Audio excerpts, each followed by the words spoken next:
I started to unmute at 50, and I will be unmuting, learning how to unmute until the day I die. I am still unpacking and learning how to give myself permission to be all that I am, and that being a lot is a great thing, and we should all be too much all the time if that is our truth. Welcome to Unmute with Priya, the podcast where silence ends, voices rise, and women rediscover the freedom to speak and live authentically, especially in life after 40. This show is proudly sponsored by Project Icon. I'm your host, Priya Sudarsanam. Let's dive into today's conversation. And we are live on Unmute with Priya. Today, I have a very special guest, Ruth Danoff. We're talking about the fact that it's never too late to start over, and to start over later in life takes so much bravery. Ruth, you're a business owner, author, and a midlife reinvention expert. I'm so excited to have you on my show today. Thanks, Priya. I'm so happy to be here.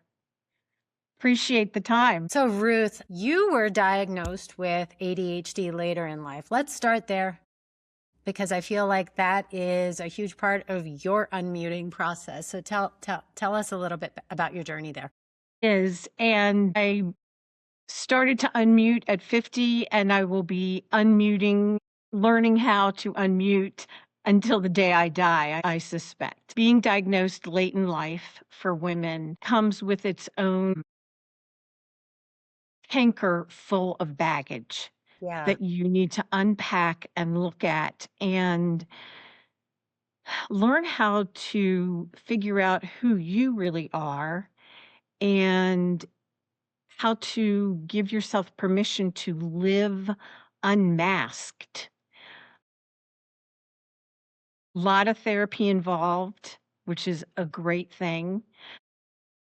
I am still unpacking and learning how to give myself permission to be all that I am, and that being a lot is a great thing. And Absolutely. we should all be too much all the time if that is our truth.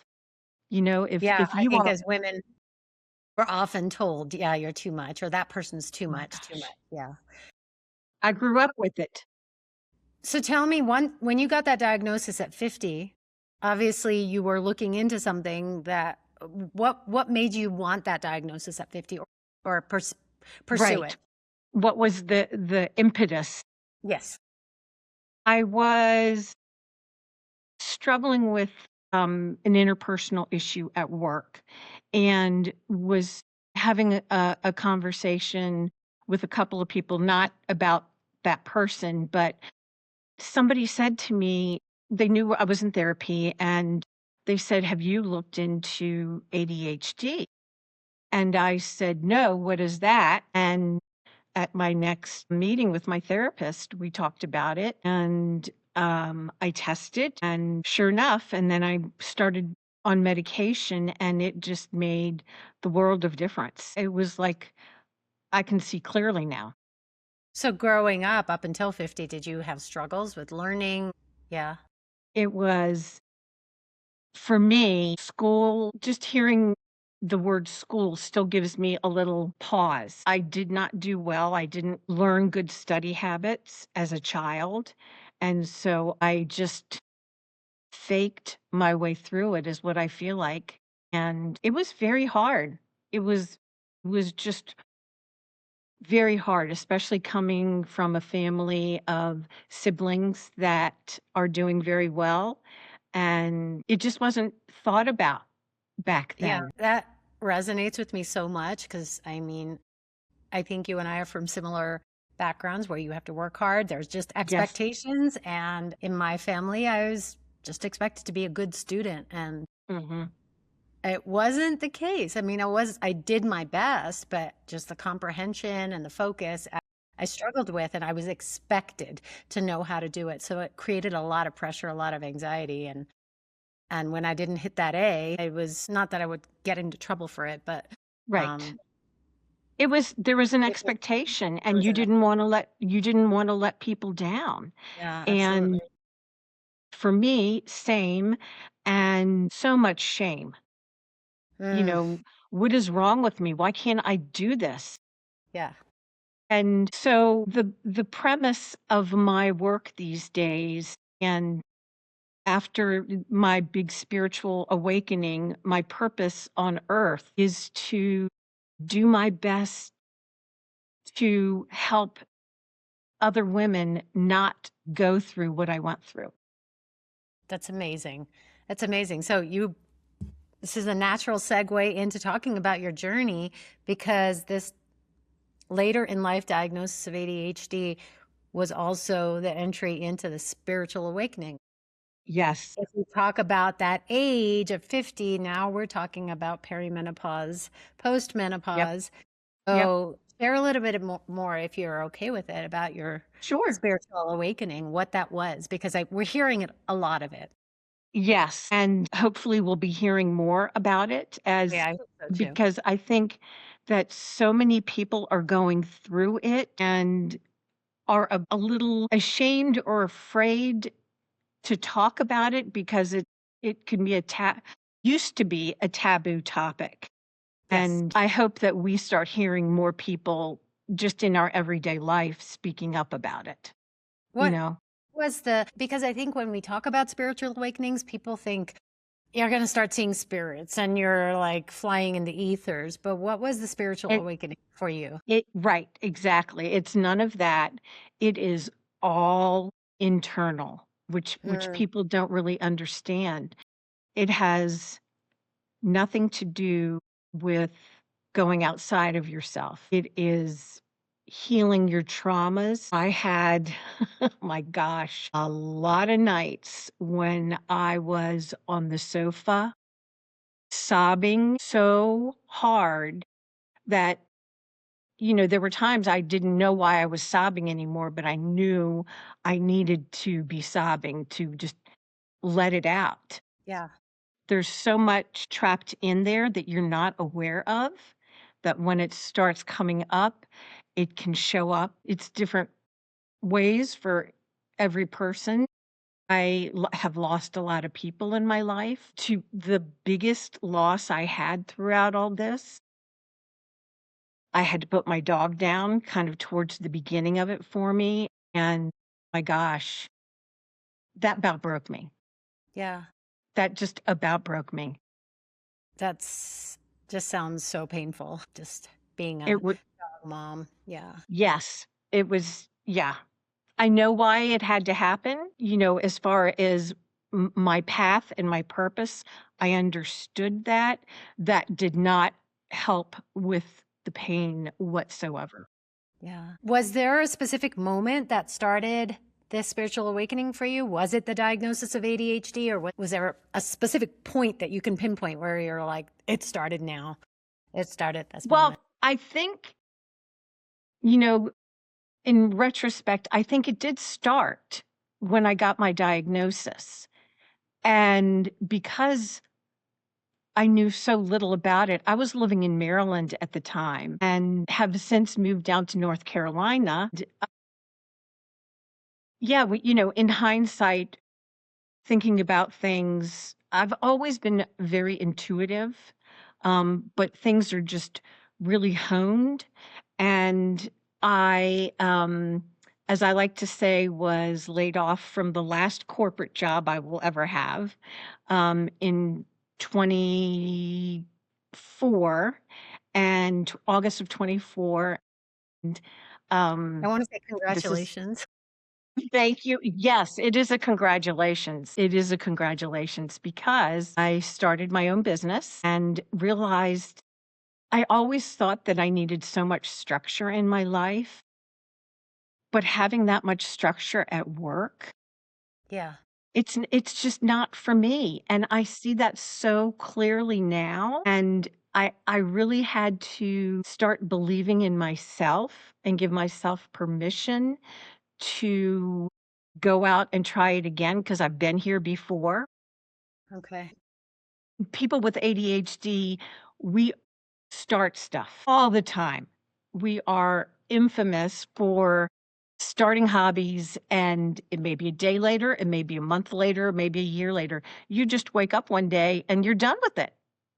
So there's all kinds of jokes about trading hobby stuff with people because you're not going to stick to it. But I'm sticking to it, and Amazing. it's different this time. And I sort of feel like my life is just getting started at 64. That is incredible. You're 64 and life is just starting for you. And then you bring up Yes.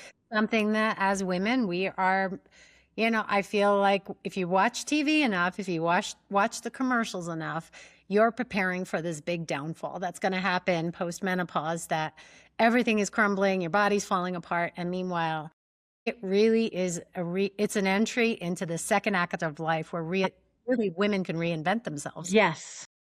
Yes. Yeah. And I feel like it's such a cherished space. You know, like the only thing I want to do is lift up other people. I've never been about putting somebody down to make myself look better or feel better. That is not just not in my makeup. And yeah, I want to be out there to be a cheerleader to women and say yes you can. And I do that with women on my website. They can go to www.notruthless.com and book empathetic, compassionate calls of understanding and zero judgment. That is amazing. So let's talk a little bit about your businesses, because it's not just one business that you started. You have Not Ruthless, and that's your Instagram handle. So tell us more about what Not Ruthless is all about. I love the name, by the way. Thank you. Thank you. So the name came up because before my diagnosis, I was unknowingly without Ruth. And when I got my diagnosis, I was once again with Ruth and really started to learn who she is. So That's thanks. That's how the name came up. I just interviewed someone yesterday, and she does work around narcissistic relationships, and she was talking about how her work is about coming back to your soul, reconnecting with your soul. So that just reminds me that you were reconnecting with your soul and that came Absolutely. back to yourself.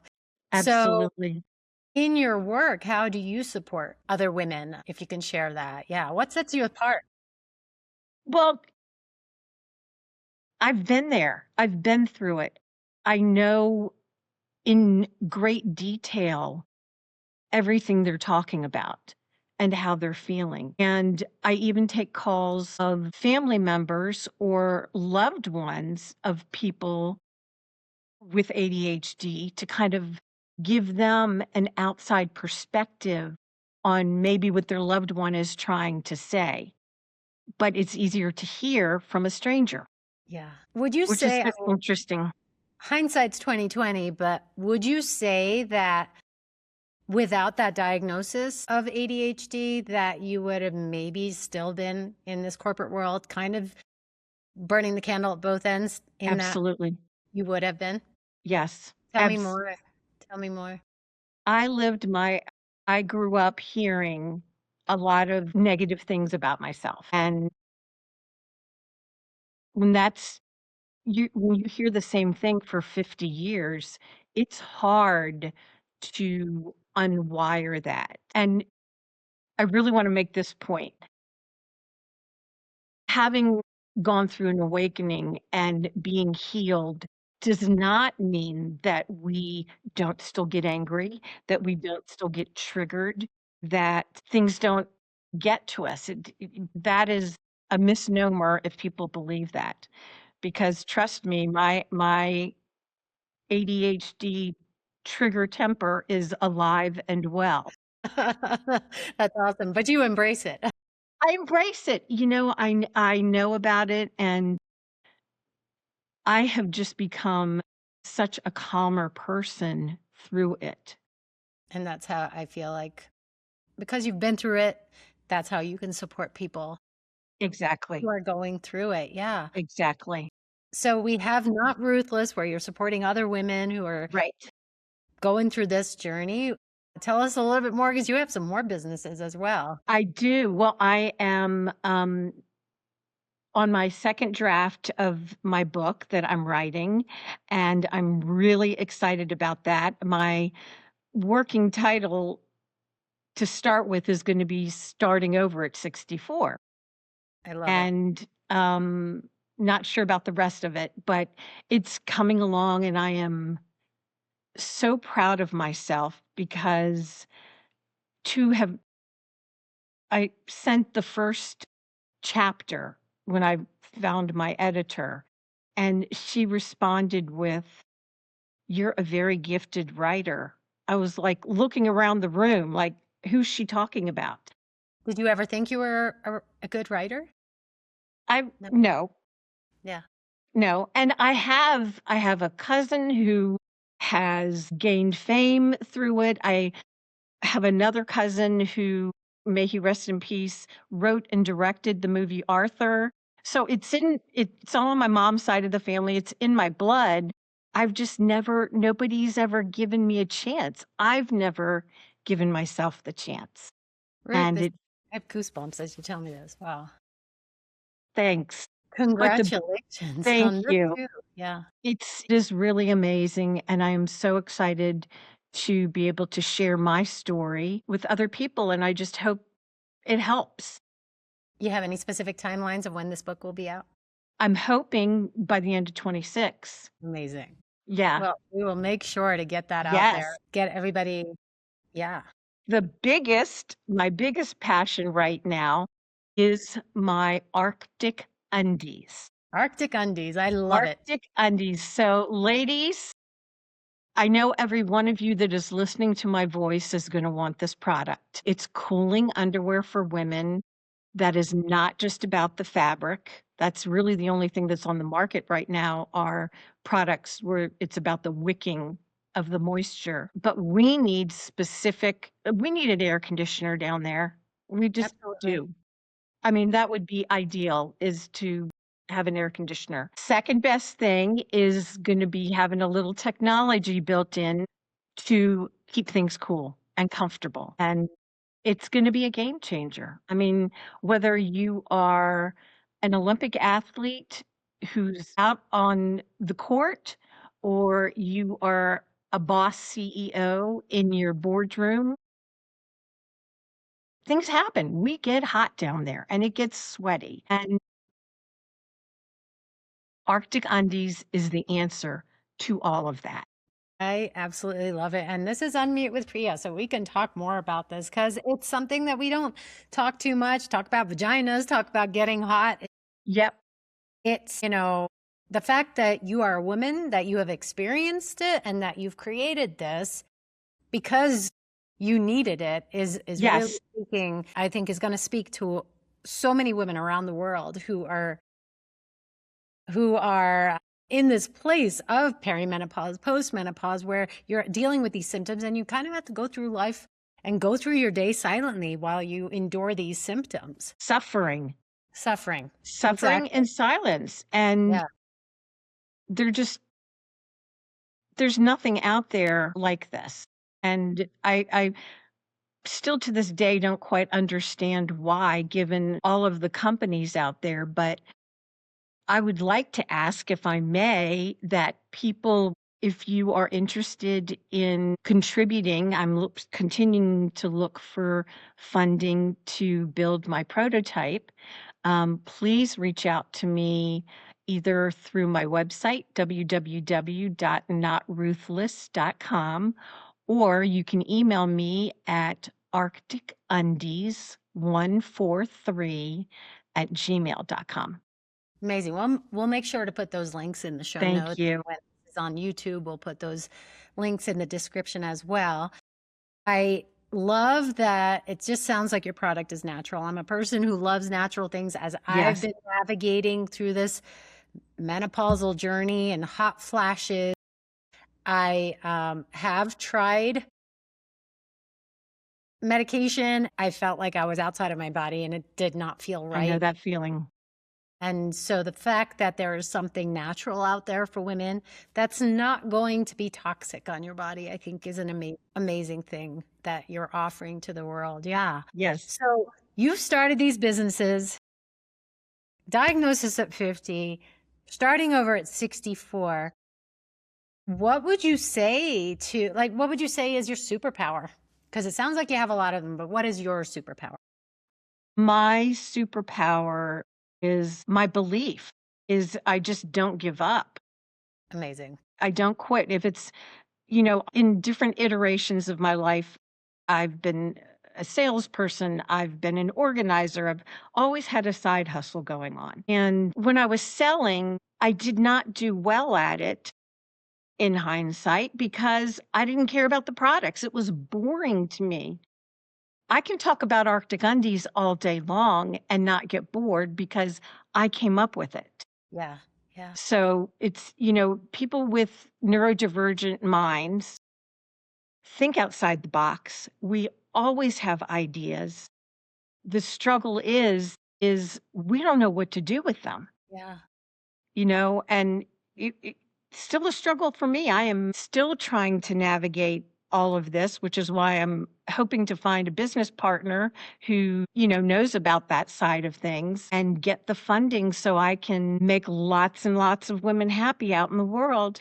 Absolutely. Between Not Ruthless as well as Arctic Undies, you talked about neurodivergent. I have to get that out. And that neurodivergent people often think outside the box. And so when you think about that and think about school systems, what school is, as well as working in a corporate career, those things are meant to keep you in a box. They do not support thinking outside the box. No.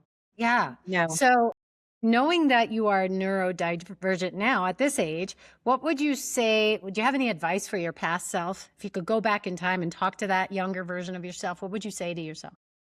Just push through the fear. It gets better. It gets better. And it does. My life has evolved in the last 2 years more than all of the years combined before. Amazing. And I still look the same. I'm still in the same house, but I am 15 different versions ahead of what I was 2 years ago. What would you wish people understood about people who are neurodivergent in their thinking, in their minds? Probably one of the biggest things that neurotypicals complain about is us interrupting. And I wish that they knew that the more we interrupt means the more engaged we are. It is our way of telling our story to let you know that we can relate to you and we see you and we're there with you. Yeah. But it's very off-putting, and I understand that too. Yeah. Yeah. But maybe neurodivergent is going to become the new normal, and neurotypical is going to, because what is typical? When you think about it, what is typical? It's just There's no such thing. setting, right? So Yeah. I think if we all actually tuned into it, we all could realize that we all are a little bit neurodivergent in our thinking. If we allow that part of ourselves to come out, Mhm. I feel like the possibilities are endless. Just accept yourself exactly how you are. You are perfect because you're you. So just be you and your people will find you. And that's, still at my age, I'm still struggling to find my in-person people. I have garnered a beautiful community online, but it's hard to find those people in person. Yeah, definitely. I think through this whole journey of transformations, awakenings, you start to let go of the things that aren't serving you anymore. And that Right. includes people, relationships, and it's a very painful Yes. process. So Very painful. yeah, yeah. This It's is so amazing, important. Ruth. Yeah. If listeners, anyone who's listening to this episode today walks away remembering just one thing about you, your businesses, what would you want that to be? Just a message. That I lead with love. You lead with love. And I lead what with would you love. say to other people who have businesses about leading with love? Because I feel like we all just have to return to love. Yes. Share a little bit more about what that even means, because I think people are just skimming the surface when you start talking about love. It for me, it means putting myself in the other person's shoes to understand where they're coming from. And it's, that's going to be a work in progress for me to the day I die. But I am consciously trying to do it. And we just don't know what's going on behind closed doors. Exactly. You don't. And you don't know people's history. And just do the best you can every day and don't beat up yourself for getting mad at the person on the other end of the phone at your insurance. I mean, that stuff's going to happen. You're going to have a bad day. And I do it. And there are times I still feel guilty. Like I can remember times I've done it because it's just not my natural state. Amazing. That's an amazing message for anyone listening. So, like I said, we'll make sure to put all your links in the show Thank you. notes, and people can reach out to you, especially anyone who's resonating with your message of starting later in life, and Yep. that it's never too late. Never I too late. welcome all communication. Yeah. And in closing, what is something unrelated to this episode? What is something that you absolutely love to do behind closed doors when you're not working? I dance. You And dance. listen to music before I even get out of bed every morning, and this will be in the book. And this is no joke. I say, "Alexa, shuffle my daily." And I love it. I start my day out every day that way. That just sounds like a really great way to start your day with joy, dancing and Yes. listening to music. Yeah. Yep. It grounds me. Thank you so much, Ruth, for being with me today. It's been an amazing pleasure to Thank you, have you, Priya. learn from you, and Appreciate it. I can't wait for more people to find out about you. Thank you. Me neither.